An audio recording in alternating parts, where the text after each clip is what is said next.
In previous episodes, I talked about data structures for 2D maps. Those maps usually are tileable, but what if the map is non-tileable? These maps can have complex geometries and irregular structures, making them more challenging to manage, but also more realistic and immersive. Let's look at some of the solutions after the intro.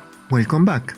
If you are new to the channel, I make games, and you can download many of my games from the link in the description below. First, quadtrees and octrees. Quadtrees and octrees are hierarchical data structures that recursively divide the space into smaller regions. Quadtrees are used for 2D space, while octrees are used for 3D space. A quadtree is a tree data structure in which each internal node has exactly 4 children. Each node in the quadtree represents a rectangular area of space, and this area is divided into 4 equal sub-areas. An octree is a tree data structure similar to quadtrees, but in 3 dimensions, so each node has exactly 8 children. Each node in the octree represents a cubic volume space, and this volume is divided into 8 smaller cubes.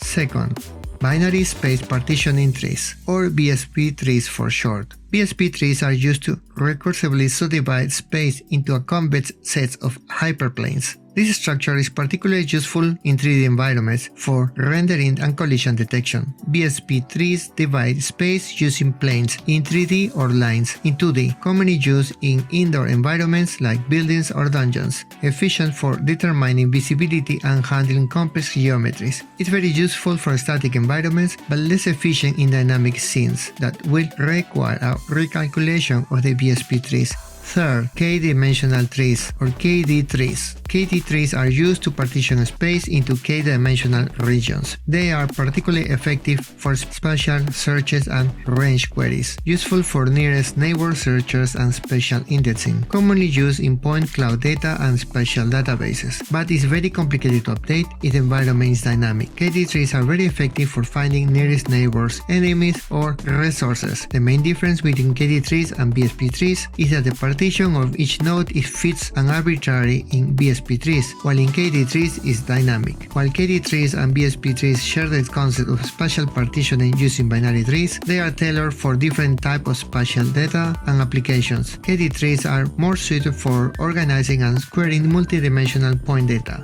where BSP trees are optimized for partitional geometric data for rendering and collision detection.